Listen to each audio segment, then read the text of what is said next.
Malam, ya. Ibu Esther Selamat Mini, malam. Pak Alex, Ibu Jumiati, Pak Andre, Ibu Melani Selang, Ibu Risma, Ibu Ariansyah Katopo. Sehat Ibu ya?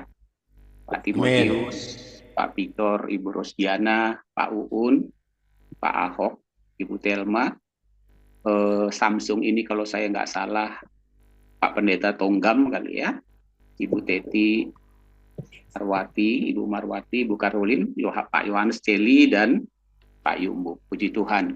Terima kasih atas kehadirannya.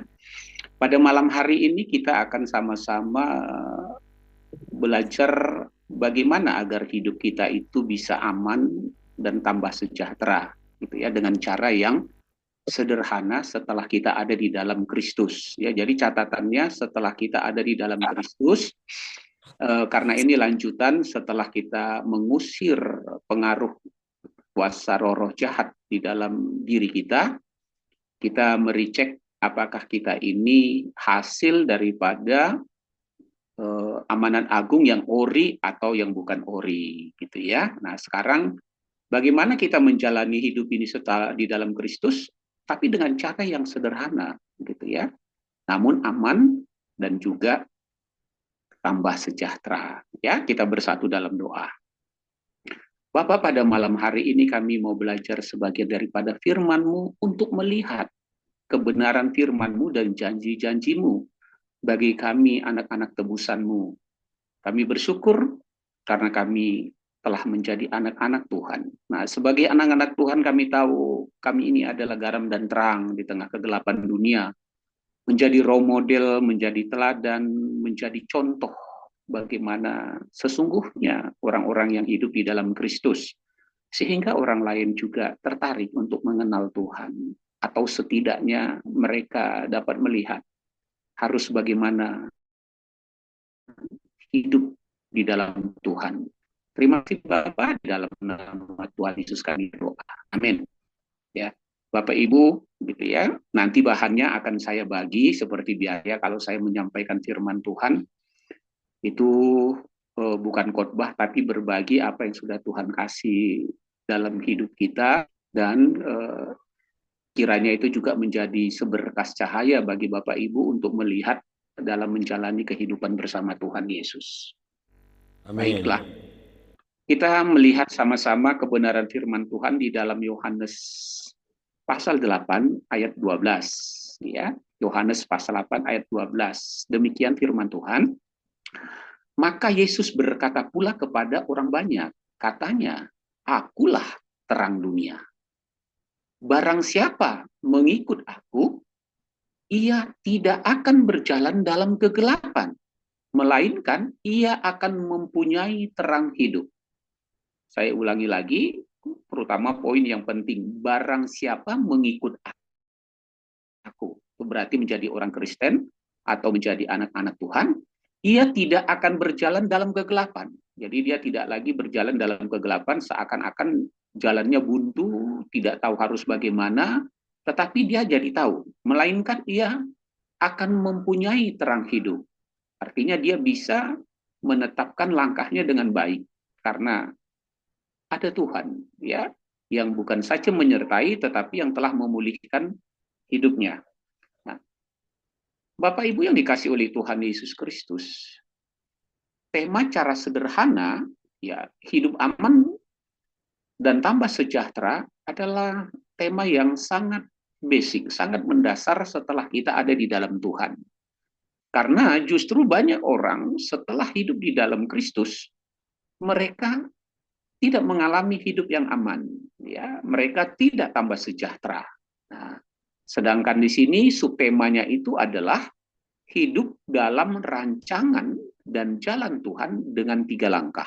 Nah, jadi ada 3 langkah. Cara sederhana itu ada 3 langkah. Jadi hidup dalam rancangan dan jalan Tuhan dengan 3 langkah.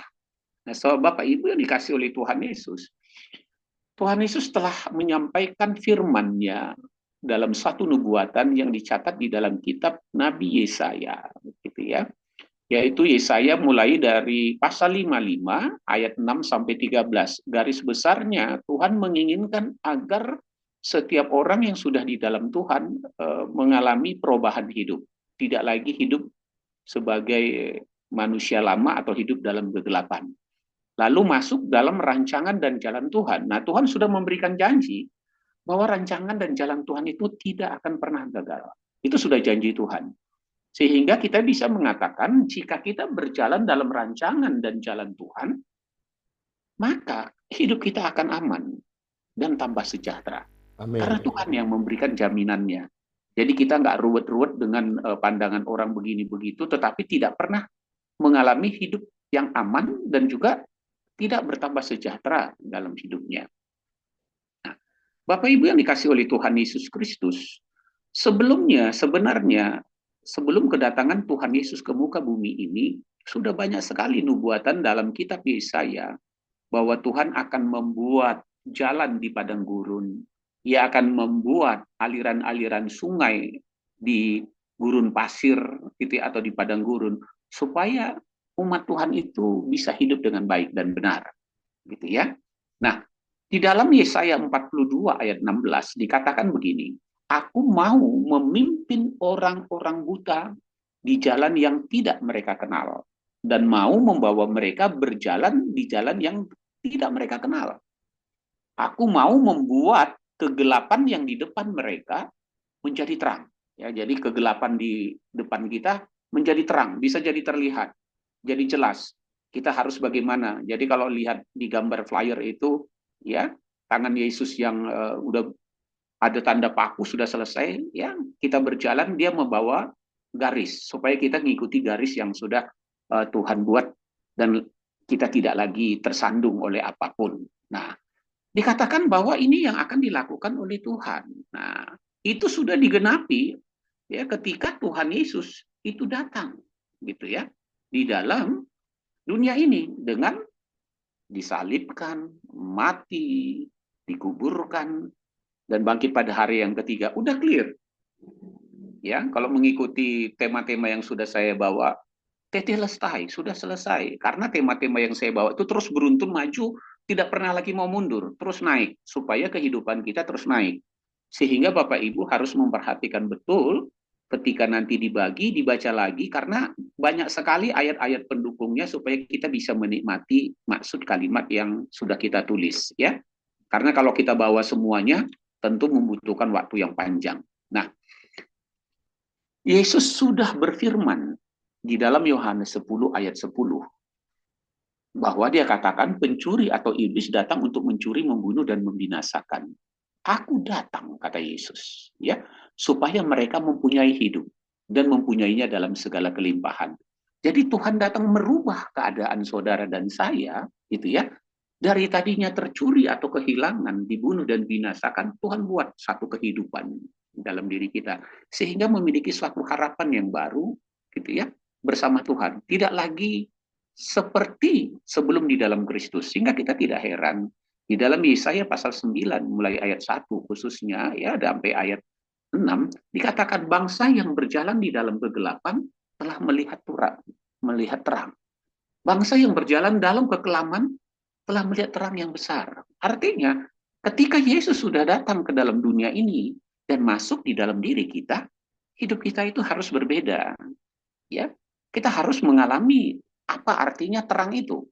Ya, kita harus memiliki hidup. Hanya Bapak Ibu ada catatan khusus yang perlu kita ingat betul. Ya, jadi catatan khusus ini perlu kita ingat bahwa Yohanes 10 ayat 10, aku datang untuk memberikan hidup dan dalam segala kelimpahan, ini bisa terhalang kalau kita membuat kesalahan lagi.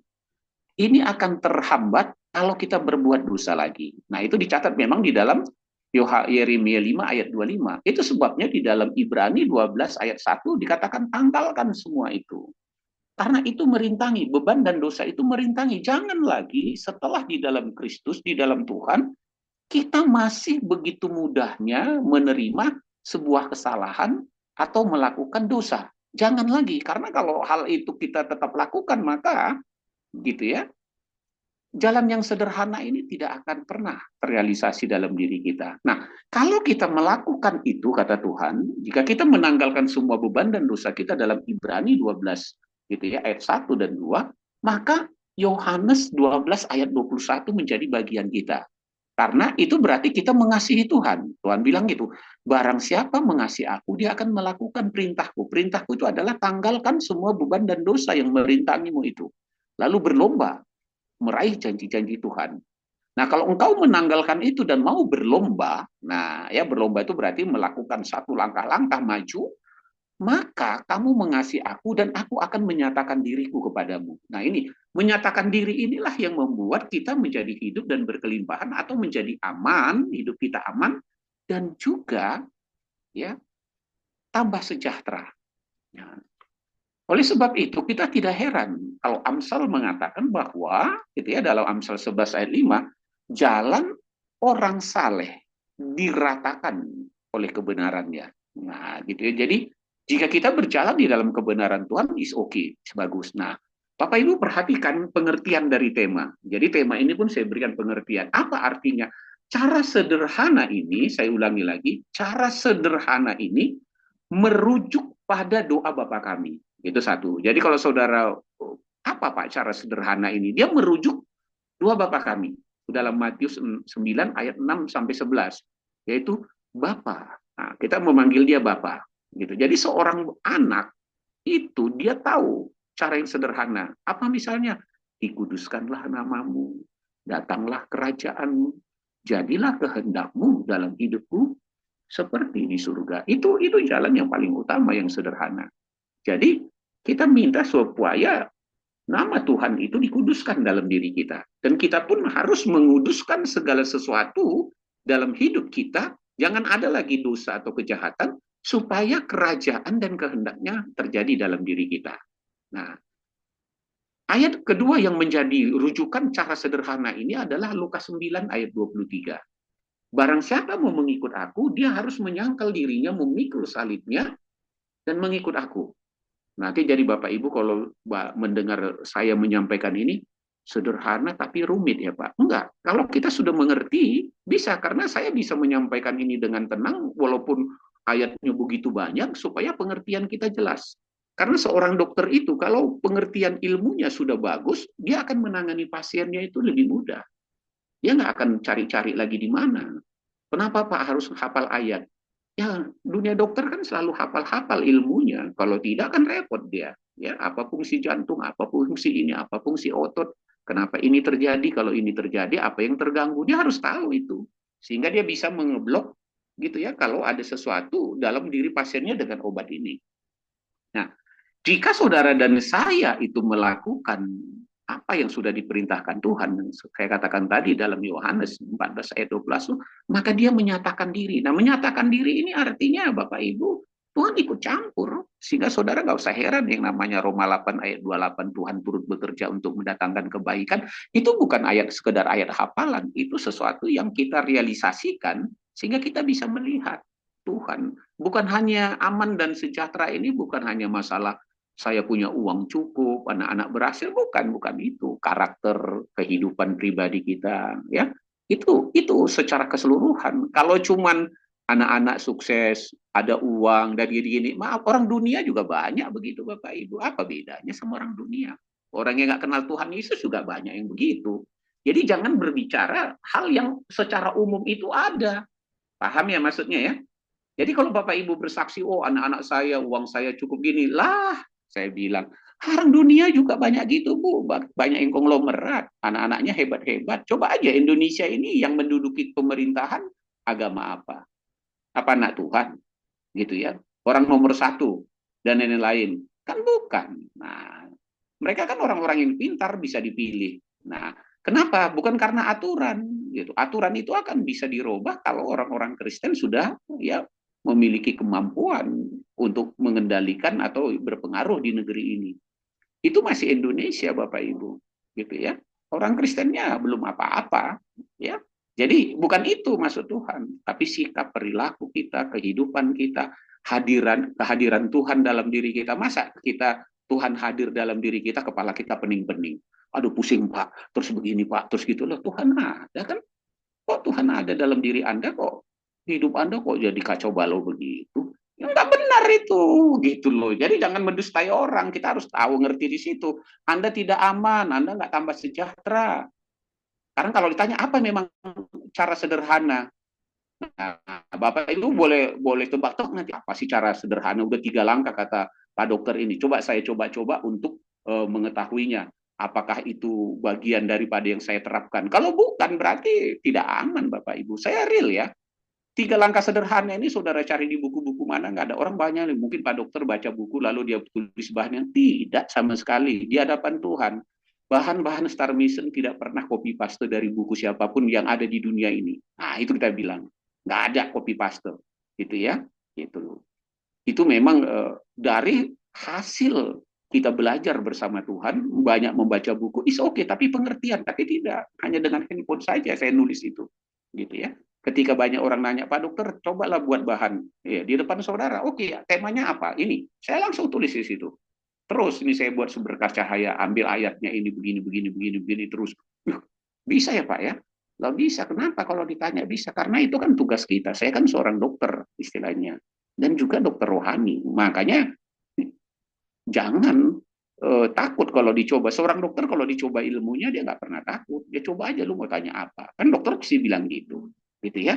Di kerohanian juga begitu. Kita harus bisa nanya apa. Ah, nggak, ayat-ayatnya bingung Pak. Nah, karena memang nggak suka. Gitu ya.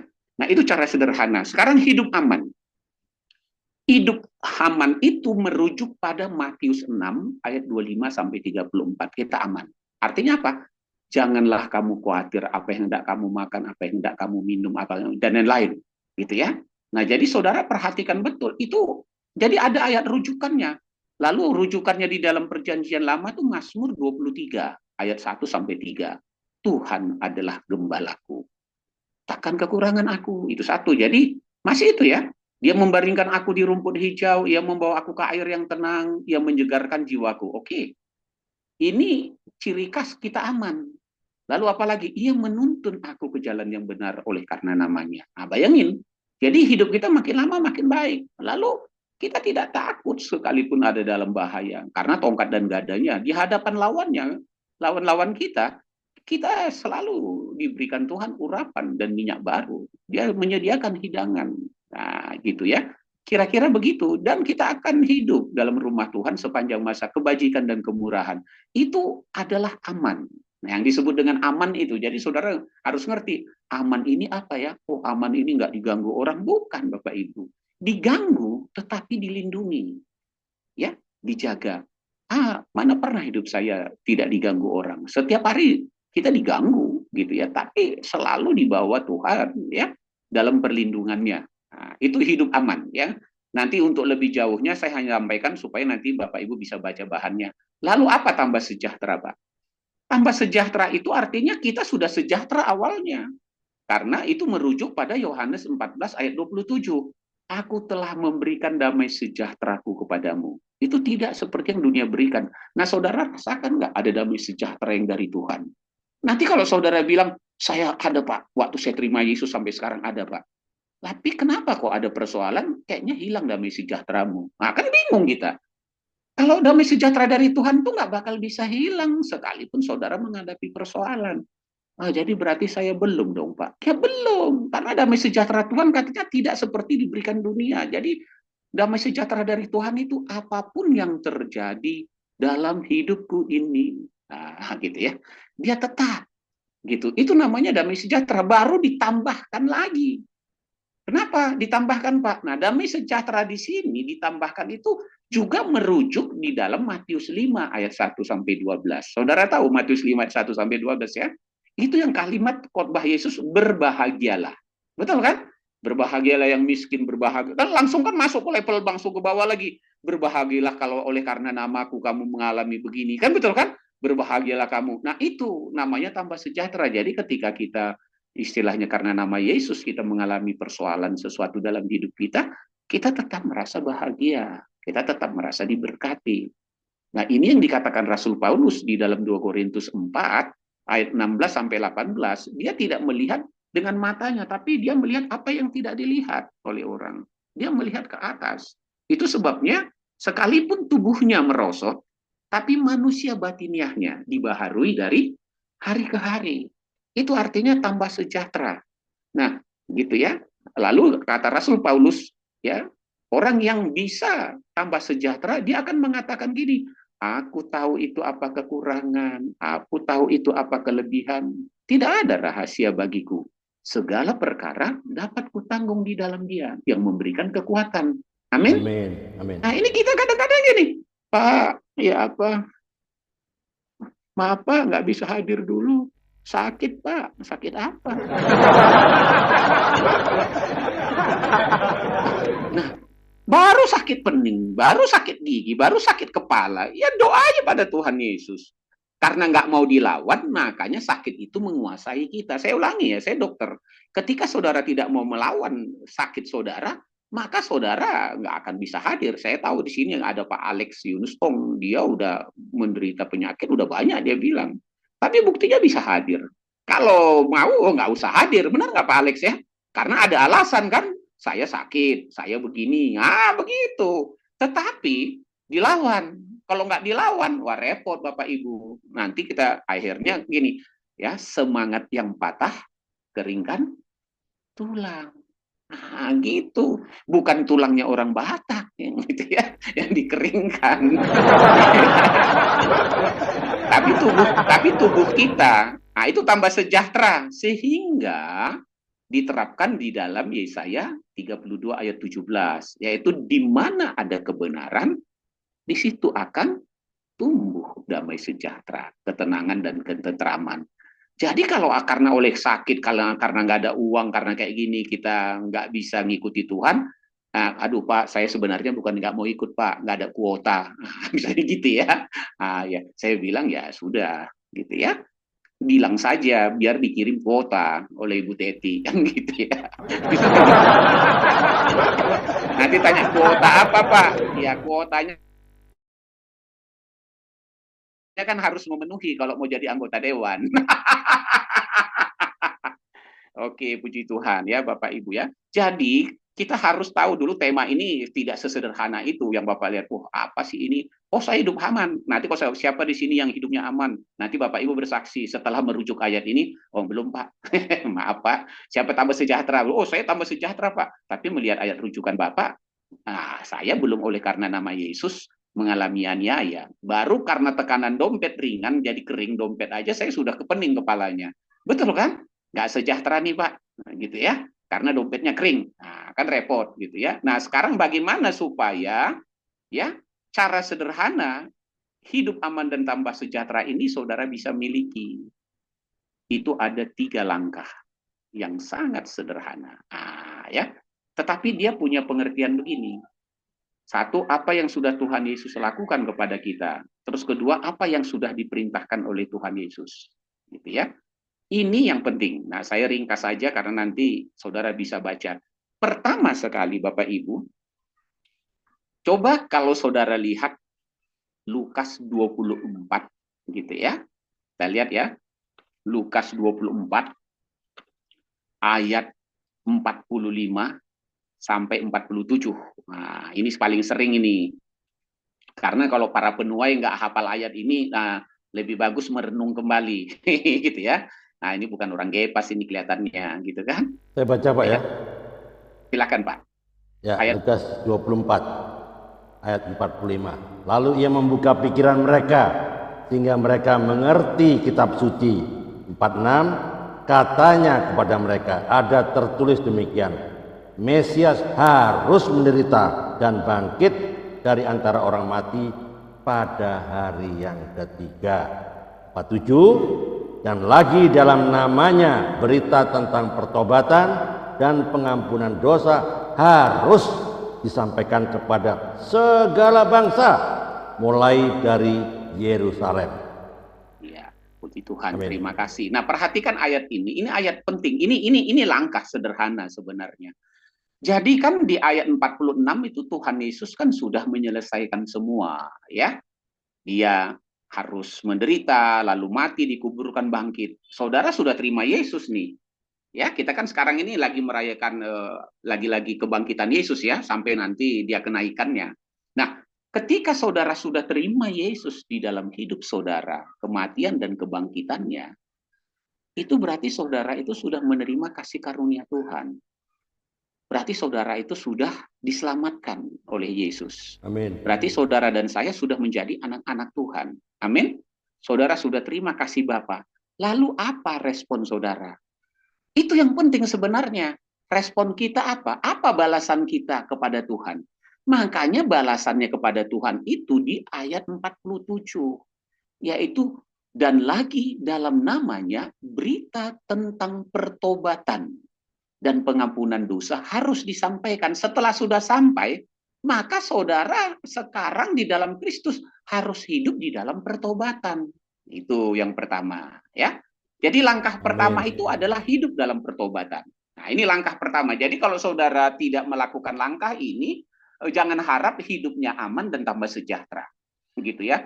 Coba perhatikan baik-baik hidup kita. Kalau kita tidak fokus dalam hidup kita itu, hidup dalam pertobatan setiap hari, itu waduh banyak banget masalah.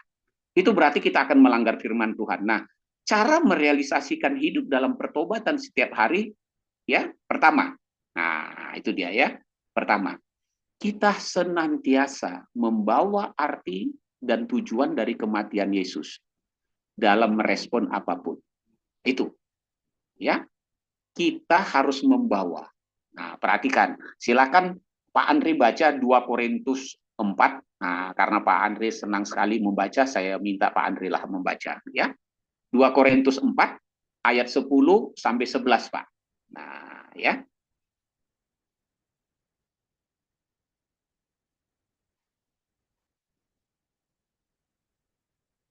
Nah, dibuka dulu suaranya Pak, mic-nya. Kami senantiasa, gitu ya. Kami senantiasa membawa kematian Yesus di dalam tubuh kami, supaya kehidupan Yesus juga menjadi nyata di dalam tubuh kami. Sebab 11, sebab kami yang masih hidup ini terus-menerus diserahkan kepada maut karena Yesus, supaya juga hidup Yesus menjadi nyata di dalam tubuh kami yang fana ini. Amin. Ya, amin. Jadi pertobatan setiap hari itu adalah dalam hidup kita, ya, langkah hidup kita setiap hari kita harus membawa arti kematian Yesus di dalam diri kita. Nah, nanti kalau Bapak Ibu tanya lagi arti kematian Yesus, itu udah pelajaran sebelumnya. Itu dalam Roma 6 ayat 10 ya sampai 11. Kematiannya adalah kematian terhadap dosa satu kali untuk selama hidupannya adalah untuk Tuhan. Oke, kita membawa kematian Yesus. Jadi ketika ada masalah dalam hidup saudara, kita bawa, oh, saya sudah mati bersama Kristus. Ah, gitu ya. Jadi saudara tidak akan terpancing untuk melakukan pembalasan atau respon melanggar firman Tuhan. Memarahi, memaki, memukul, atau apapun. Saudara tidak akan melakukan itu. Karena senantiasa membawa. Apa buahnya? Nah, Pak Andre coba baca buahnya.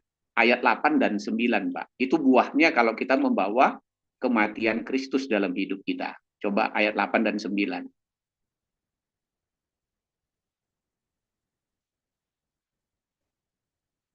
2 Korintus berapa? 24, 2 Korintus 4, Pak, yang tadi. Ayat 8 sampai 9. Oke. 24 ya. Dalam segala hal kami ditindas namun tidak terjepit. Kami habis akal namun tidak putus asa. 9. Kami dianiaya namun tidak ditinggalkan sendirian. Kami diempaskan namun tidak binasa. Amin. Nah, perhatikan Bapak Ibu begitu hebatnya. Gitu ya. Kalau tanya, ya, karena kita sudah ngerti, saya sebagai dokter tentu mau mengkaji juga semua ayat-ayat ini bagaimana sebenarnya cara prakteknya, gitu ya. Kalau kita nggak tahu cara prakteknya, ya nggak akan ada faedahnya sama kita. Tapi ini Rasul Paulus mengatakan gitu. Karena dalam hidup mereka sehari-hari begitu banyak ancaman, cobaan, dan tantangan yang terjadi sehingga bisa membuat kalau mereka tidak benar-benar hidup dalam pertobatan setiap hari, oh bisa membalas nih, nggak terima saya Pak. Ya kan? Kayak manapun saya ini juga masih manusia Pak. Macam-macam lah. Terus apalagi pepatahnya, sebut aja kalau diinjak terjepit. Pokoknya begitulah gitu ya. Ada batasnya. Tapi kalau diingat nanti kan ada mengampuni ya tidak habis-habisnya misalnya. Tapi ini masih dalam pertobatan Bapak Ibu. Bayangkan ketika langkah sederhana ini, yaitu pertobatan setiap hari dibawa oleh Rasul Paulus, dia katakan, ketika kami ditindas, selalu ada jalan keluar. Itu artinya tidak terjepit. Ya, ketika kami menghadapi masalah kelihatannya, aduh, apalagi yang harus saya buat? Ternyata selalu ada jalan keluar yang dikasih Tuhan, sehingga tidak Amin. putus asa. Ya Nah, Tuhan. ketika mereka dianiaya, Bapak Ibu, Anda dianiaya oleh karena Anda hidup benar, disalah mengerti, tetapi ada pertolongan. Itu maksudnya tidak ditinggalkan sendirian, Anda diluputkan dari situ. Nah, ketika Anda dihempaskan, dipojokkan, diintimidasi, atau saudara tidak merasa buntu, Anda tidak binasa, atau akhirnya ya sudahlah, saya nyerah Pak, kira-kira binasa gitu ya, saya nyerah Pak, udah terserah. Tidak, Bapak Ibu. Nah, kalau ditanya kenapa bisa begitu? Karena ketika ada sesuatu hal dalam hidupnya, dia bawa arti kematian Yesus dalam dirinya, gitu ya. Dia tidak membalas. Tapi kalau saudara membalas, ya nggak hidup dalam pertobatan lagi. Nanti sudah gitu, Pak dokter, ya apa? Tadi saya Pak mau sabar Pak, tapi aduh kelihatannya nih, nah, gitu ya. Terus apa? Ya saya sikat aja Pak. Ya udah berarti kamu, ya saya berdosa Pak sama Tuhan, jatuh dalam dosa. Gimana ya Pak? Ya apa memang hidup ini selalu jatuh dalam dosa? Tanya sama pendeta yang bilang bisa jatuh dalam dosa. Kalau saya bilang wah, hidup pertobatan ibu belum jelas, gitu ya. Caranya begini, bawa arti kematian Yesus. Nah, gitu. Ya. Itu sudah jelas ya. Nanti kalau ditanya, baca lagi yang lain. Nanti saya bawa ke situ, nanti saudara jadi kelamaan. Gitu. Tapi ini memang penuh pengertian yang baik, Bapak Ibu, ya, supaya jelas. Hasilnya udah ada. Nah, sekarang yang kedua, dari hidup pertobatan, ini masih hidup pertobatan, ya. Hidup pertobatan tuh ada 4, ya, isinya. Tadi sudah jelas membawa. Sekarang yang kedua itu, kalau kita melangkah hidup dalam pertobatan setiap hari, maka saudara itu memiliki perlengkapan perbuatan baik dan benar yang terus bertambah dalam hidup kita. Apa itu Pak maksudnya? Amin. Artinya gini, melalui firman Tuhan yang saudara tahu di 2 Timotius 3 ayat 16 dan 17, saudara jadi semakin lama, oh ini kekurangan saya perbaiki.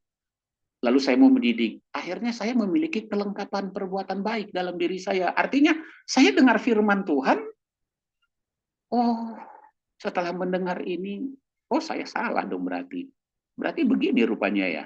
Gitu ya. Lalu saya perbaiki. Nah, itu terus bertambah dalam diri kita. Kalau tidak nanti, nah Bapak Ibu ya, kalau tidak nanti terjadi seperti dalam Yakobus 1 ayat 22. Gitu ya. Kita hanya pendengar tapi tidak pelaku firman. Kita menipu diri, nggak punya apa-apa. Nah, misalnya saya katakan inilah, semakin lengkap punya kita, makin baik. Misalnya kau tanya, Pak, Bapak punya cincin ini, Pak, Bapak punya jam ini, Pak, Bapak punya rompi ini. Nah, itu contoh-contoh ya. Bapak punya baju ini. Nah, nanti kalau saya diganggu Pak Andre misalnya, oh Pak Andre mau buat saya marah, saya tetap senyum. Pak, dokter kenapa senyum? Ya saya punya senyum untuk menghadapi orang marah. Gitu ya. Gitu ya. Nanti saudara bilang lagi, oh itu buah roh Pak. Saya bilang nggak usah lah bilang buah roh. Itu adalah hasil persekutuan kita dengan Roh Kudus. Itu buah roh artinya hasil persekutuan kita dengan Roh Kudus. Enggak Roh Kudus tiba-tiba ngasih saudara sabar. Enggak ada, Anda bukan robot, gitu ya.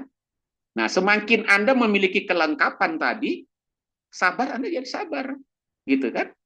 Jadi ketika diganggu, ya saudara kan makin tambah, ya. Terus bertambah kelengkapan dalam diri saudara. Mana Pak? Saya masih punya nih kartunya. Apa Pak kartunya? Oh, murah hati. Begitu. Jadi saudara kalau nggak punya ya nggak bisa, dasar pelit. Kan gitu kan, kapan murah hati? Orang pelitnya nggak pernah dirubah kok. Kan gitu. Saya mau memberi kalau saya punya cukup. Kalau nggak usah. Tuhan uji, kamu mau nggak berbagi? Lah kayak mana Pak berbagi? Jangan tahu nggak janda di Sarpat dipelihara bagaimana? Dia bagi ke Elia. Betul kan? Inilah separuh untukmu Elia, habis ini kita matilah. Kan kira-kira begitu. Tapi kan nggak mati. Dilihat loh, kok berisi terus ada. Karena dia mau berbagi Bapak Ibu. Itu Yesaya 58, daripada saudara gini, ayo kita berpuasa. Berpuasa apa? Esther. Berapa lama? 3 hari nggak makan. Untuk apa? Untuk menghemat. Nggak ada. Ya, jadi saya bilang gini, namanya aja Dua puasa Esther, Anda mau dikerjain. Emang ada peristiwa kasus Esther gitu kan, yang sedang ya mau menghantam Haman mau menghantam bangsa Israel, lalu ada Mordekai di situ kan udah nggak ada.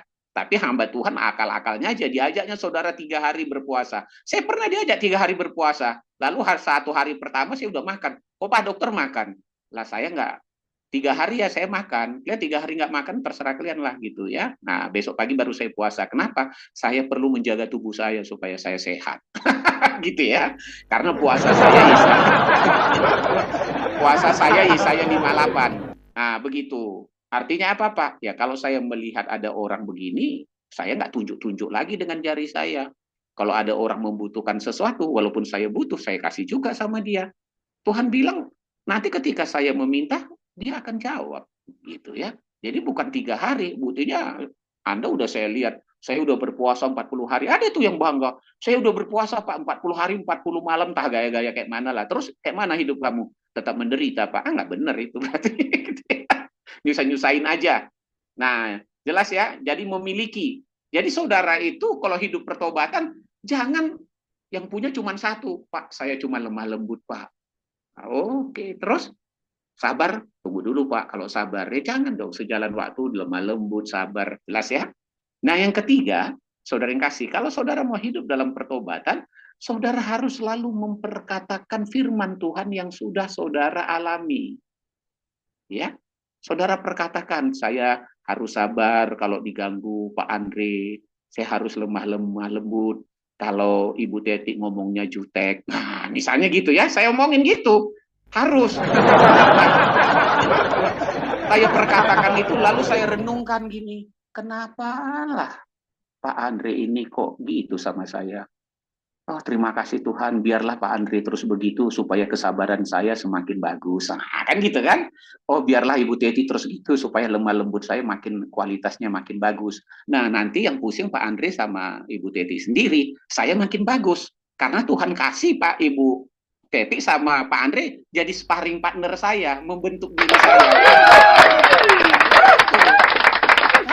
Itu sebabnya Tuhan bicara kepada Yosua. Kan dia bilang ini Yosua 1 ayat 8. Janganlah engkau lupa memperkatakan kitab Taurat ini. Kitab Taurat ini saudara ganti aja firman Tuhan yang mana. Misalnya, janganlah engkau lupa memperkatakan misalnya, jangan marah-marah, jangan lagi mencuri, gitu ya. Jangan lagi begini, harusnya begini. Lalu renungkan itu supaya nanti ketika ada godaan mencuri karena nggak punya uang atau apa, oh nggak boleh, gitu loh ya. Ini tidak, udah dengar, lupain aja. Maka ketika ada apa, tidak terlatih Bapak Ibu. Jelas ya? Jadi memperkatakan dan merenungkan itu sebenarnya identik dengan latihan ibadah ya. Yang tercatat di dalam 1 Timotius 4 ayat 7b, latihlah dirimu beribadah. Nah, kalau saudara melakukan hal ini dengan baik, itu berarti saudara dan saya, gitu ya, benar-benar. Ini kan banyak orang ini, wah Pak, firman Tuhan itu adalah pelita bagi kakiku dan terang bagi jalanku. Mazmur 119 ayat 105 ya. Tapi dilakukan nggak begitu? Enggak, Pak. Pelita dan terang itu kan berarti Anda diberitahu ini harusnya begini, tidak begitu. Langsung robah dong. Makanya gitu ya. Bagaimana seorang mempertahankan kelakuannya bersih itu dalam ayat 9 kan menjaganya dengan firman. Amin. Lalu merenungkan itu siang dan malam. Malah ini enggak udah dengar firman Tuhan nanti duduk dalam kumpulan pencemooh. Ya, paham ya? Mazmur 1 ayat 1 sampai 3. Kan dibilang berbahagialah orang yang tidak duduk dalam kumpulan pencemooh, yang tidak mendengar nasihat. Ini dengar nasihat orang fasik didengar. Udah jelas orang Kristen. Orang Kristen itu ada janji nikah. Yang didengar agama lain. Apa? Orang suami itu punya kewajiban untuk memenuhi, menafkahi keluarganya. Uang suami, uang istri. Emang ada ayat orang Kristen kayak gitu? Uang suami, uang istri. Uang istri bukan uang suami. Kan dibalik-balik. Ya, terus nanti ditalakin aja. Gitu ya. Dan yang lain. Kan enggak. Pernikahan nih, Kristen kan ada janji. Baik dalam suka dan duka, dalam sakit. Tidak ada yang dapat memisahkan. Tetap bersatu. Gitu ya. Orang Kristen ya wanita bijak, kan ada Amsal 31. Bahkan yang wanita Amin. ikut bekerja. Jangan wanita Kristen itu malah duduk-duduk terima gaji buta saja. Kan nggak benar itu, kan orang Kristen itu. Karena nanti kalau suaminya mati atau anaknya nggak bisa, dia langsung semaput. Gitu ya. Itu bukan orang Kristen. Orang Kristen itu, wanita Kristen juga, dia bisa mencari nafkah. Caranya apa? Ya kalau dia nggak bekerja langsung, dia membantu usaha suaminya. Kan gitu. Ya, membantu. Kan banyak cara membantu. Jangan lupa ya, wanita itu penolong. Jangan diganti-ganti Bapak Ibu. Ya, kalau tanya kenapa ibu-ibu dijadikan wanita, supaya nolong suami. Nah, pertanyaannya, sudah nolong suami nggak? Nah, jadi direnungkan. Oh, Tuhan menciptakan wanita saya ini untuk jadi penolong suami. Sudah saya tolong nggak ya Tuhan, ampuni saya. Kok saya bawel sama suami saya. Kalau saya dia pulang, mana duitnya, kok kurang, marah-marah gitu ya. Salah itu. Makanya gitu ya, hidupnya nggak aman dan nggak sejahtera. Suaminya juga merasa nggak aman. Nggak aman nih pulang. Kenapa? Habis istri saya kan udah bilang, jangan lupa nanti bawa pulang, bawa uang 150. Aduh, ini cuma 100, gimana ya? Takut suaminya nggak aman. Jadi dia pulangnya tengah malam, jadi udah tidur semua baru. Lalu pagi-pagi sebelum bangun dia udah pergi lagi. Supaya nggak ketemu ya. Nggak aman. Nah, pertobatan setiap hari. Jadi saudara harus lihat gini, yang saya mau kasih tahu gini. Ada orang, Pak, oh kita bertobat setiap hari, tapi empat langkah ini nggak ada di dalam dirinya. Jadi omdo. Nah, sekarang nggak usah omdo lagi, karena udah saya kasih. Yang empat apa, Pak? Respon setiap situasi dan keadaan yang ada dengan tegas mengatakan, jika ya, katakan ya. Jika tidak, katakan Katakan tidak. tidak. Nah, ya, itu Matius 5 ayat 37. Jadi kita tahu. Jadi kalau kita nggak tahu kapan mengatakan ya, ngapain katakan tidak, ya nggak hidup dalam pertobatan, pasti salah. Giliran harusnya tidak. Kenapa tidak? Kamu di luar aja tidurnya. Kamu nggak bawa uang, telat pulangnya pulang. Lah suami kan, suaminya diserah, gitu kan? Nah itu, saya bilang aja suami banyak korbannya. Itu contoh saja. Maksud saya supaya kita tahu, jika ya katakan ya, jika tidak katakan tidak. Jangan pakai pikiran sendiri. Itu Amsal 3 ayat 5. Janganlah engkau menganggap dirimu bijak. Jangan pakai. Takut akan Tuhan, jauhi kejahatan. Kalaupun suaminya misalnya tidak bisa bawa uang dan lain-lain, kelelahan, mari sayang tidur bersama, gitu ya. Walaupun di antara kita ada jarak bantal guling, nggak apa-apa, kan gitu ya. Dari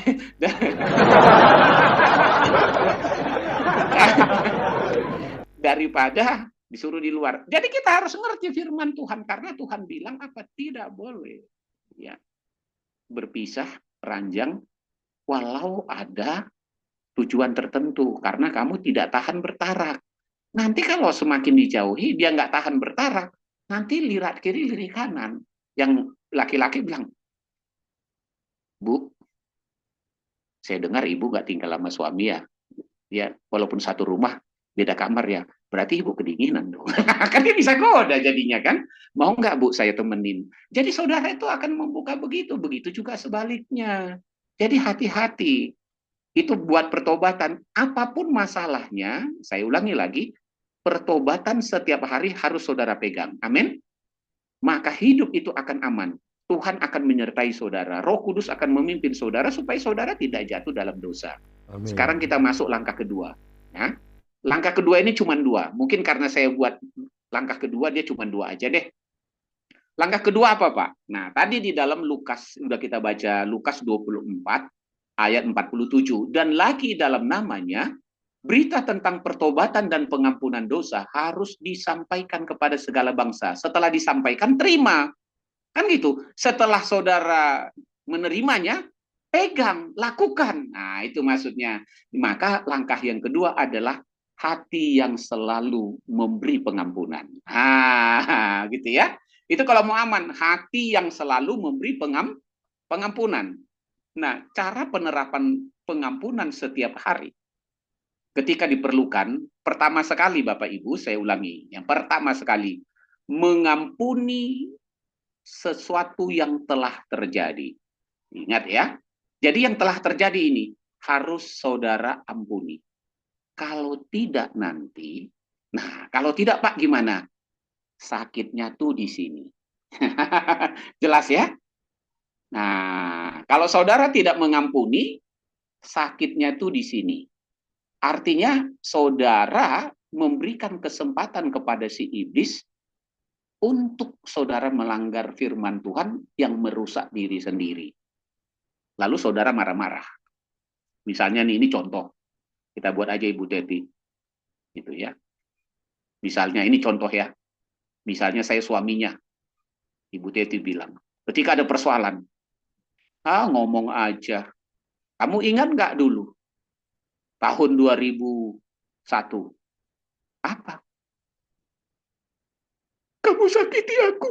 Kamu jahat. Lah, ini kan udah 2025, Bu. Ibu orang Batak kan? Iya. Orang Batak tahu kan? Kalau malam tahun baru, dia bilang gini, sudah berlalu yang 1 tahun. Lagunya gini, naung salpu tahun, naburuki. Ya, mereka saling memaafkan. Itu maksud, sudah berlalu yang buruk itu. Masih ingat. Oh, emang gampang. Terus bilang ini, dibilang lagi, saya bilang lagi sama Ibu Teti, misalnya, Ma, ingat nggak doa Bapak kami? Apa? Ampunilah kami seperti kamu juga sudah mengampuni. Nah, jadi saudara harus ingat betul, mengampuni yang telah terjadi ini penting. Karena kalau saudara tidak mengampuni yang sudah terjadi, maka saudara berbuat jahat kepada orang itu. Berarti saudara tidak hidup dalam pertobatan. Berarti saudara tidak mengasihi Tuhan. Berarti hidup saudara tidak aman dan tidak tambah sejahtera. Nah, sehingga Roma 13. Nah, ini Pak Andri lagi nih, PR lagi Pak. Coba baca Pak, ayat 9 sampai 10. Ayat 9 sampai 10 saja. Oke, Roma 13, 9. Karena firman jangan berzina, jangan membunuh, jangan mencuri, jangan mengingini, dan firman lain manapun juga sudah tersimpun dalam firman ini, yaitu kasihilah sesamamu manusia seperti dirimu sendiri. 10. Kasih tidak berbuat jahat terhadap sesama manusia. Karena itu kasih adalah kegenapan hukum Taurat. Amin. Ketika kita memang sudah menerima pengampunan, maka kita harus mengampuni orang lain. Saya nggak bilang dulu, kalau kamu tidak mengampuni, nanti kamu tidak diampuni. Bukan itu yang penting. Ketika saudara tidak mengampuni, itu berarti saudara berbuat jahat kepada sesama. Nah itu. Sedangkan kasih tidak berbuat jahat kepada sesamanya. Nah, sedangkan Tuhan kan sudah mengampuni segala dosa kesalahan kita. Betul kan? Nah, gitu. Amin. Tapi, Pak, dia berzina, Pak. Dia mencuri, Pak. Dia ngambil punya saya, Pak. Kan firman manapun juga. Sudah tersimpul, kasihilah sesamamu, manusia, seperti dirimu sendiri. Caranya, Pak, mengampuni yang telah terjadi. Nah, jelas ya? Mengampuni. Kalau saudara tidak mau mengampuni apa yang telah terjadi, waduh, hidup ini nggak aman, Bapak Ibu. Ya, nggak akan ada sejahtera. Nanti kalau lihat dia, duduknya pun, salaman pun, buang muka itu. Gitu kan? Makanya, jadi ketika saudara punya masalah dengan Pak Andre, ketika ketemu Pak Andre, yang tadinya saudara nyanyi gini, hati yang gembira adalah obat. Ada yes. Ketika Pak Andre lewat, hati yang kenapa lagi marahnya datangnya, gitu ya. Udah langsung suaranya berubah, langsung saudara hilang sejahteranya. Kenapa lah Pak Andre ini datang? Loh Pak Andre bilang, loh kenapa kalau saya datang? Aduh, hilang sejahtera saya Pak. Lah saya bukan buat troublemaker, Bu. Saya bawa pacemaker, ibu aja yang nggak bisa mengampuni sesuatu yang telah terjadi. Nah, itu dia Bapak Ibu. Nah, yang kedua apa? Nah, simple ya. hidup dalam pengampunan gitu. Nampaknya sederhana, ini sederhana banget Bapak Ibu. Kalau kita nggak bisa lakukannya sederhana ini, yang berat-berat lebih susah lagi. Yang kedua, ya dalam pengampunan ini ya, selalu siap sedia mengampuni yang akan dan sedang terjadi. Ah, gitu. Ya, yang akan ini kan belum, betul kan? Yang belum, aduh, saya dengar dia akan begini. Ya udahlah, nanti kalau memang dia marah-marah buat begini, memaki saya atau buat apa, saya sudah ampuni dulu ya. Sehingga ketika dia datang, udah marah-marah, melotot gini sampai matanya keluar, tahap buka gitu gitu kan. Saudara tetap tersenyum. Kenapa Pak Dokter senyum-senyum saya marah? Membuat saya bingung saja. Orang biasanya dimarahi takut apa enggak? Bapak, saya sudah siap. Kalau Bapak datang, saya selalu siap mengampuni Bapak. Oh, Amin. begitu. Gitu. Jadi nggak akan ada perselisihan, Bapak Ibu. Selalu siap yang akan, bahkan yang sedang terjadi, ini sedang terjadi nih masalah, langsung siap. Bu Teti, ya, ya sudah Bu, saya maafkan Ibu. Oh, enak aja Pak Dokter ngomong maafkan. Memang saya yang salah. Kalau menurut Ibu, Ibu saya yang salah, mohon maafkan saya ya Bu ya. Kan simpel, betul kan? Kok jadi enteng amat hidup ini? Makanya aman Bapak Ibu. Gitu kan? Dan tambah sejahtera. Tapi coba saya nggak bisa mengampuni. Ibu Teti langsung bilang ini, awas ya, karena saya ini perempuan. Nanti saya suruh kepala geng yang ada dari mana ini Pak Andre tinggalnya? Di Purworejo atau di Purwokerto? Emang siapa Bu? Pak Andre. Gitu ya. Misalnya, oh jangan gitu dong Bu Teti. Ya, kenapa? Karena saya meresponnya. Makanya kalau ada ibu-ibu di jalan, bertemu orang ngomong-ngomongin kelihatannya gini, jangan langsung diterima. Itu sama saja gini, orang meludah, jauh sebenarnya ludahnya, tapi kita dekatkan sehingga kena. Nah nih, kena ya ludahnya ya. Saudara marah, harusnya kalau orang meludah ya jauh aja. Ada orang menyiram ya menghindar, kan nggak kena. Kalau nggak kena ya jalan aja. Saya heran kalau bapak itu saya siram, kena nggak kena dia jalan aja sambil lihat saya malah begini. Ada apa? Lihat-lihat. Marah? Oh enggak Pak, terima kasih. Siapa sih itu orang? Kok dia nggak marah? Nah, jelas kan? Tapi kalau saudara marah, apa maksudnya nih Bu? Kenapa kok saya disiram ini? Nggak sengaja.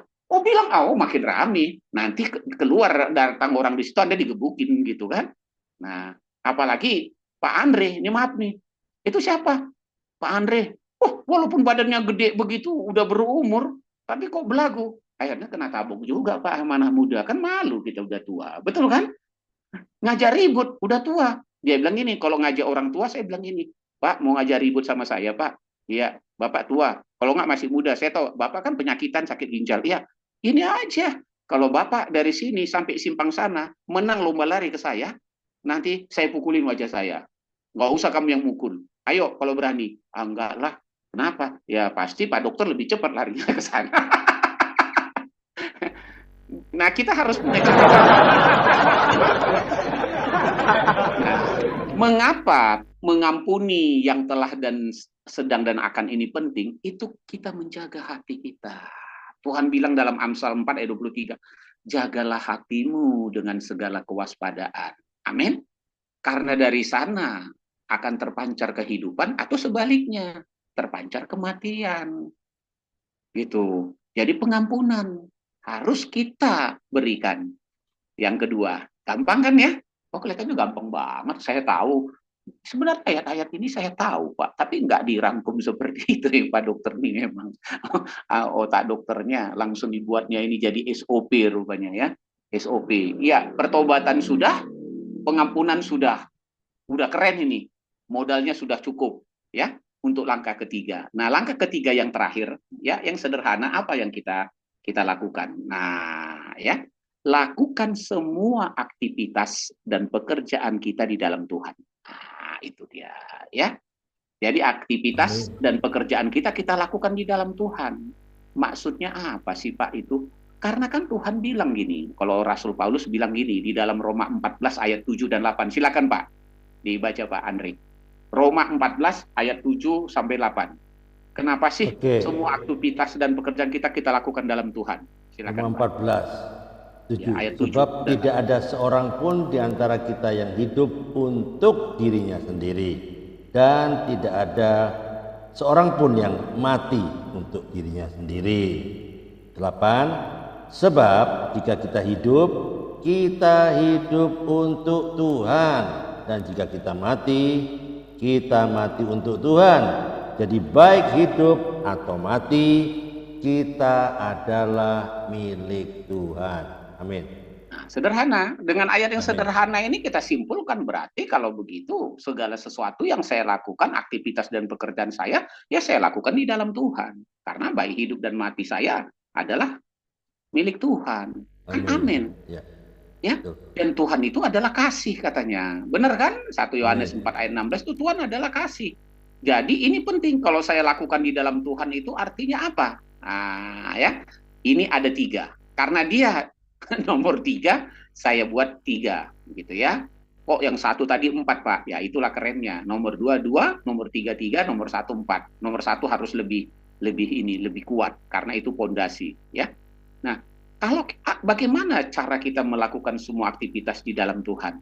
Yang pertama, lakukanlah dalam kasih. Semua aktivitas kita lakukan dalam kasih. Nah, Bapak bisa baca 1 Korintus 16 ayat 14. Ya, ini pendek aja ayat ini memang, tetapi itu kita harus tahu, lakukan dalam kasih. 1 Korintus 14 16 ayat 14.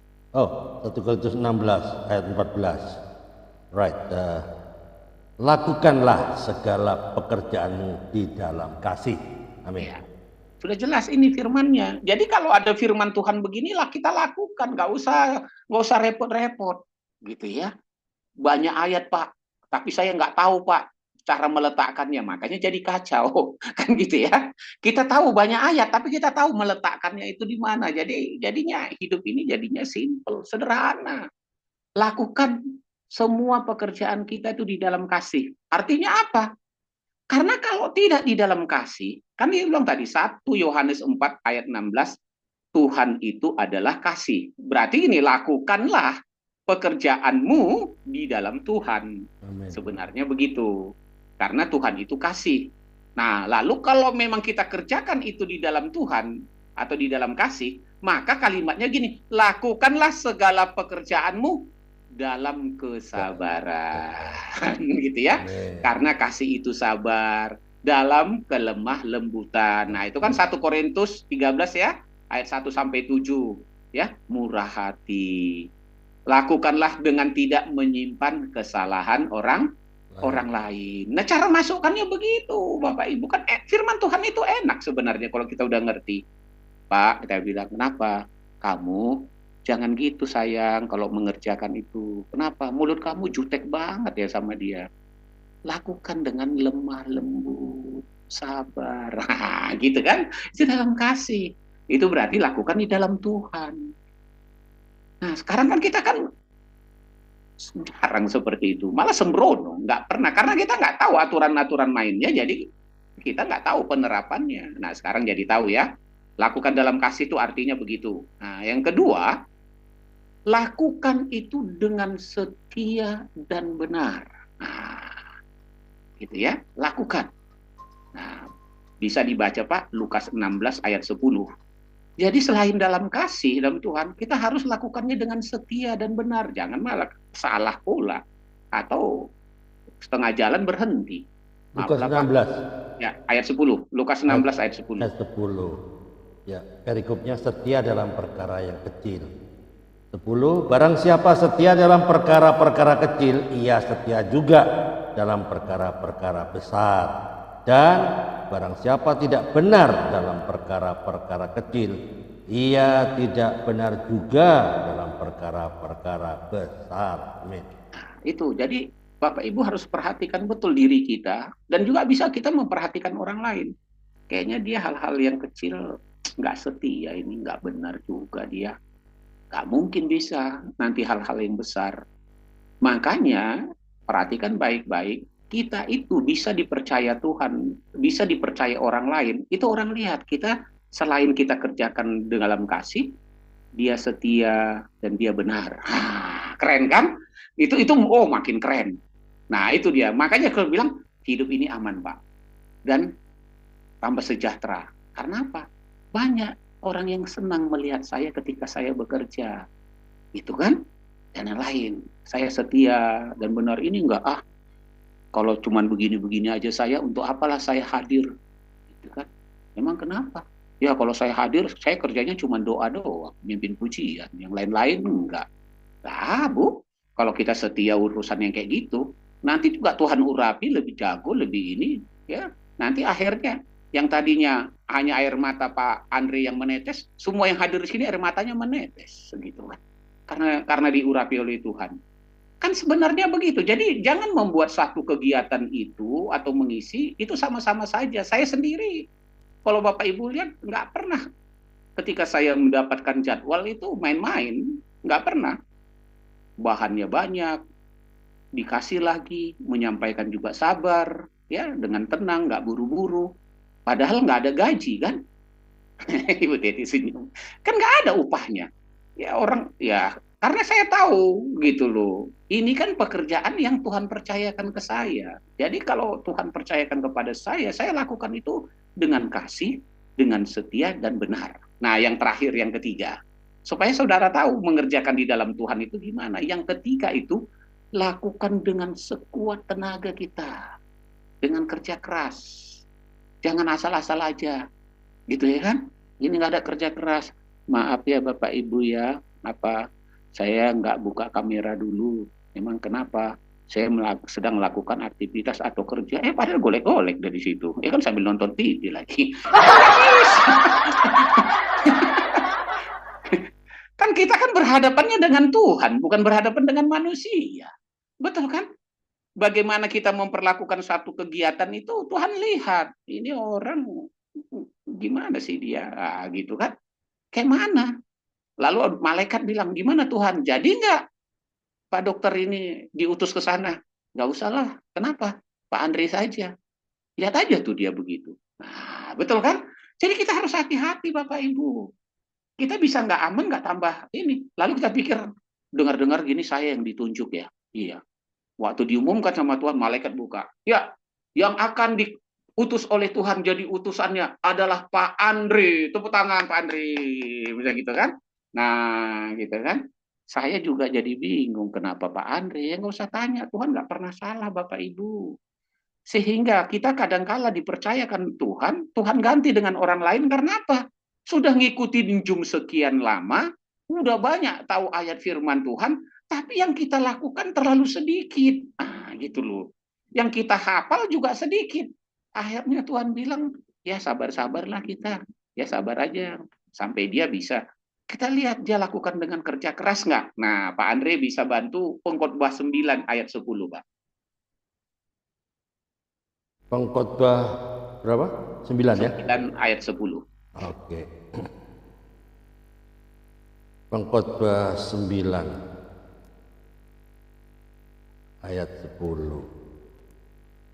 Oke, segala sesuatu yang dijumpai tanganmu untuk dikerjakan, kerjakanlah itu sekuat tenaga, karena tidak ada pekerjaan, pertimbangan, pengetahuan, dan hikmat dalam dunia orang mati, kemana engkau akan pergi. Amin. Ya. Jadi jangan nanti setelah kita mati baru kita bekerja. Nah ini ada rahasia ayat ini Bapak Ibu, jangan salah ya pengertiannya. Sampai-sampai saya katakan orang yang kena stroke, bahkan orang yang sudah koma, di rumah sakit, orang yang koma pun saya bilang, Bapak, gitu ya, walaupun Bapak sekarang ini koma, tidak sadar orang lain, saya tahu roh Bapak mendengar saya. Amin. Bapak masih bisa mengerjakan dengan sungguh-sungguh. Cuman pekerjaan Bapak tidak bisa Bapak kerjakan dengan tangan, dengan lain-lain. Bapak berdoa saja. Minta kepada Tuhan dengan roh Bapak, berbicara, Tuhan, kasihi anak saya, istri saya, atau apa. Tuhan tolong. Nah, jadi doa pun bisa Bapak Ibu. Nggak mesti harus kita begini. Makanya hati-hati Bapak Ibu. Kita ini yang sudah tua, yang mungkin lemah tak berdaya, bukan berarti kita nggak bisa bekerja sekuat tenaga untuk Tuhan dengan apa yang bisa kita lakukan. Jangan malah sebaliknya gini. Tenaga kita nih ya, kalau orang di dunia kedokteran itu kan, kalau kekuatan otot kan ditarik. Coba tarik. Wah, oh ini 3 nih. Nah, terus lagi, oh 5 nih kekuatannya. Artinya penuh. Tapi kalau lemas, 1 atau 0 ya, layu ya, nggak ada gitu ya. Orang lumpuh begitu. Nah, Bapak Ibu perhatikan, jangan kekuatannya 5 kuat, tapi kerjaannya 1 kekuatannya. Belajar sungguh-sungguh, takut capek Pak, otak ini udah tua Pak, nggak kuat Pak mikirin, nah gitu ya, dengar aja Pak dokter ngomong aja udah mulai mules, bisa gitu ya, untung nanti dikasih ayat-ayatnya, lalu nanti dibaca lagi, nggak apa-apa, gitu, karena yang masih kuat bisa mendengar, yang masih belum kuat menikmati dulu mendengar, amin, supaya Amin. mendapatkan faedahnya dan Tuhan lihat. Nah, Pak, bagaimana Pak kalau saya tidak sekuat tenaga Pak? Itu dihitung orang malas Bapak Ibu. Coba kita lihat Amsal 12 ayat 27. Ya, Amsal 12, ayat 27. Kita biar 27. aman dan tambah sejahtera. Silakan. Orang malas tidak akan menangkap buruannya, tapi orang rajin akan memperoleh harta yang berharga. Amin. Nih. Jadi sekuat tenaga itu bicara rajin, Amin. gitu ya. Kalau malas tuh tidur sebentar golek-golek. Uh, Mengantuk sebentar lagi. ngantuk. Kenapa nggak keluar? Takut mah di luar ada penjahat, gitu ya. Gak usah pakai ayat singa, gitu ya. Takut mah di simpang itu ada orang jahat, bandel, ntar digodain. Mama aja yang ke pasar, suruh adik aja. Terus dia golek-golek main handphone gitu ya, ngelamun-ngelamun. Seolah-olah dia jadi putri atau pangeran, lagi naik pesawat dengan harta yang banyak. Baru gitu, ngelamun aja jagonya. Nah iya kan, gitu. Nah yang ini nggak akan dapat buruannya. Tapi kalau dia mau bergerak, dia akan memperoleh hartanya, upahnya, tambah sejahtera. Amin. Nah, ini Pak Dokter, ini penting kali kelihatan ayatnya. Nah, sebagai catatan terakhir saya sampaikan ini, ya nanti nanti Bapak Ibu yang belum punya nomor pribadi ke saya, nanti minta kepada teman yang hadir ya. Oh teman saya ini ada, gitu ya. Nanti minta sama dia. Kalau mau, ya nanti Bapak Ibu boleh menchat saya, ya ke nomor saya. Pak, ini saya Pak, tolong dikirim. Nah, nggak apa-apa ya. Nah, sebagai catatan penting, Bapak Ibu, 3 langkah sederhana ini, saya ulangi ya, 3 langkah sederhana ini, pertama kali pertobatan, pengampunan, dan bekerja, melakukan aktivitas di dalam Tuhan, ini tidak bisa satupun yang nggak boleh. Ketiga-tiganya harus dilakukan. Kalau saudara hanya melakukan 1, 2 tidak, gugur. Kalau saudara melakukan 2, 1 tidak, gugur. Ini 3 ini nggak bisa dipisahkan. Ini kayak Allah Bapa, Anak, dan Roh Kudus. Gitu saya bilang. Paham ya? Gitu ya. Ini 3 ini, Anda nggak bisa gini. Pak, saya lakukan pertobatan, Pak. Terus, kalau pengampunan, nggak bisa. Berarti Anda nggak bertobat beneran. Ngerti ya? Jelas ya? Pak, saya akan lakukan ini untuk Tuhan. Ya, Pak. Tapi saya belum bertobat, Pak. Berarti nggak untuk Tuhan. Itu udah pasti gugur, Bapak Ibu. Pokoknya tidak bisa hanya salah satu. Tiga-tiganya itu serentak. Ya, maka saudara akan melihat apa yang dikatakan Tuhan dalam Yohanes 10 ayat 10. Aku memberikan kepada mereka hidup dan memilikinya dalam segala kelimpahan. Itu akan terrealisasi, Bapak Ibu. Bahkan saya katakan, seberat apapun sakit penyakitmu, seberat apapun masalah ekonomimu, masalah rumah tanggamu, kalau engkau melakukan 3 langkah sederhana ini, engkau akan merasa aman. Aman itu berarti ya seperti saya katakan tadi, Tuhan adalah gembalaku. Aku tak kekurangan. Ia membimbing aku ke air yang tenang. Ia membawa aku ke padang rumput hijau. Ia akan menyegarkan jiwaku. Engkau akan fresh. Ia menuntun aku ke jalan yang benar. Engkau akan menjadi lebih baik. Gitu ya. Sekalipun aku dalam lembah kegelapan, aku dijaga, aku dilindungi. Ketika berhadapan dengan lawan, Tuhan menyediakan hidangan bagiku. Jadi itu gitu kan. Nah, itu akan terjadi di dalam diri kita secara penuh. Kalau tidak Bapak Ibu, makanya banyak orang mau pakai teori apapun, saya bilang ya kayak monster dibuat. Kepala dipisahin, kaki kiri, kaki kanan dicomot-comotin gitu ya. Akhirnya nggak pernah jadi. Tapi kalau 3 langkah ini Bapak Ibu lakukan, saya jamin di dalam Tuhan. Pasti ya, Bapak Ibu akan mengalami yang namanya hidup aman di dalam Kristus dan tambah sejahtera. Jamin Bapak Ibu, karena Tuhan yang menjaminnya. Kenapa? Karena Tuhan sudah bilang kepada semua umatnya, adakah seorang wanita dapat melupakan anak yang lahir dari rahimnya? Itu Yesaya 49:15. Ya, sekalipun dia bisa, aku tidak akan pernah melupakan engkau. Kata Tuhan begitu. Itu hebatnya kasih Tuhan. Amin. Tuhan gak akan pernah bisa melupakan kita karena kita sudah percaya kepadanya. Cuman kita yang membuat kita kusut. Makanya Raja Daud menulis di dalam Mazmur 139, kalau kita merasa bersalah, merasa nggak sanggup, mau kemana kita pergi, mau kemana kita sembunyi, mau kita ke situ, Tuhan ada. Tuhan, aku begini, aku ada di situ, nah, gitu loh. Kenapa? Karena aku ingin supaya kamu itu aman, kamu itu tambah sejahtera hidupnya. Karena kalau kita tidak aman, ya, dan tidak tambah sejahtera, saya pengen tanya, kita mau jadi kesaksian apa di dalam Kristus? Hidup kita waktu mau keluar, lirik kiri, lirik kanan. Kalau ditanya, Pak dokter, kenapa lirik kiri, lirik kanan? Ini Pak, takut debt collector datang, Pak, penagih utang. Kan gitu. Jelas, pinjol Pak, atau apa. Pokoknya macam-macam, nggak aman. Kita merasa semua nggak aman. Terus kayak mana bisa sejahtera? Aduh, kapan lah ini sembuh? Kapan lah? Pokoknya begitu. Akhirnya lagu Kus Plus. Kapan? Gitu ya. Nah, jadi Bapak Ibu, perhatikan ya yang saya katakan ini. Ini kebenaran firman Tuhan. Nanti saya kirim pada Bapak Ibu baca kembali, terapkan dengan baik. Percayalah,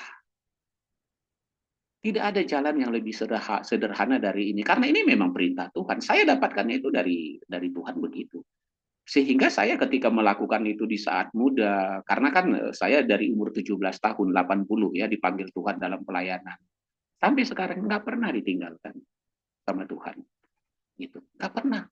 Orang lain mau sakit apapun, saya nggak ada sakit-sakit. Dokter banyak sakit-sakit jantung, sakitnya saya nggak ada. Gitu loh. Nah, kalau tanya kenapa begitu? Karena tadi itu langkah sederhana itu aja jadi aman. Ada orang nyakiti, ampuni, gitu kan? Lalu kita tidak mau membalas karena saya hidup dalam pertobatan terus. Lalu kerjakan semua itu dengan kasih. Ada yang teman kerja yang aneh-aneh, kadang-kadang ya maaf kata menilap uang gini-gini, ya dengan lemah lembut dan sabar kita bilang jangan ulangi lagi, ya. Saya tetap memaafkan, tapi ada peraturan kepegawaian. Saya nggak bisa mengabaikan peraturan pegawai, jadi kamu tetap ada SP1. Tapi cara penyampaiannya tetap begitu. Nggak bisa dong. Masa di kantor kita lupakan peraturan pegawai? Nggak boleh, Bapak Ibu. Gitu ya. Jadi harus jangan peraturan pegawai saudara labrak dengan hukum Kristus di dalamnya. Nanti rame jadinya. Nah, gitu kan. Berapa kali Pak kita harus mengampuni orang yang bersalah? 7 kali? Enggak. 70 kali 7. Ya sudah. Kenapa? Itu udah rusak alat ronsen kita dibuat. Terus gimana? Ya udah ampuni aja.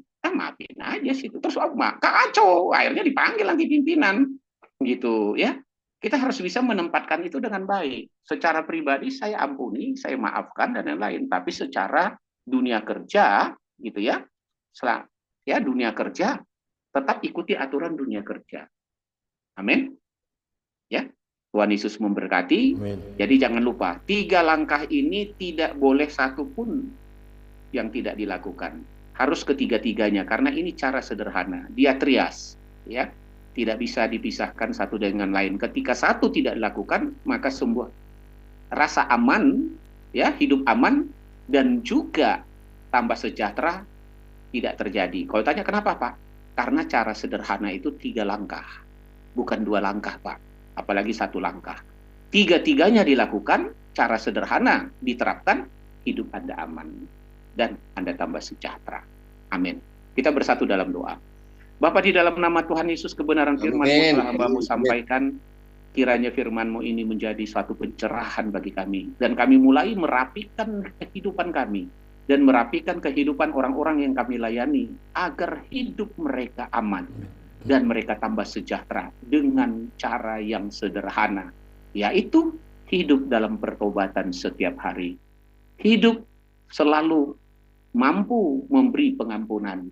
Dan yang ketiga, melakukan segala aktivitas dan pekerjaan di dalam Tuhan, di dalam kasih.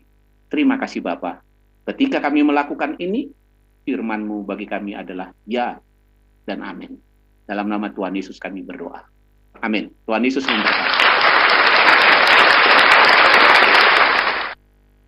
Ya, terima kasih. Amin. Terima kasih Pak Dokter yang ku kasih. Haleluya. Amin. Ya Pak Ahok, Tuhan berkati Pak di Kanada. Amin, Ya, amin, amin. Iya, Pak Ahok, kita mau Tuhan berdoa syafaat memberkati dulu. kita semua, ya, khususnya Pak Dokter Saud. Haleluya. Satu pujian sebelum doa syafaat, ada Pak Brahmana ya Pak. Berdoa syafaat. Hatiku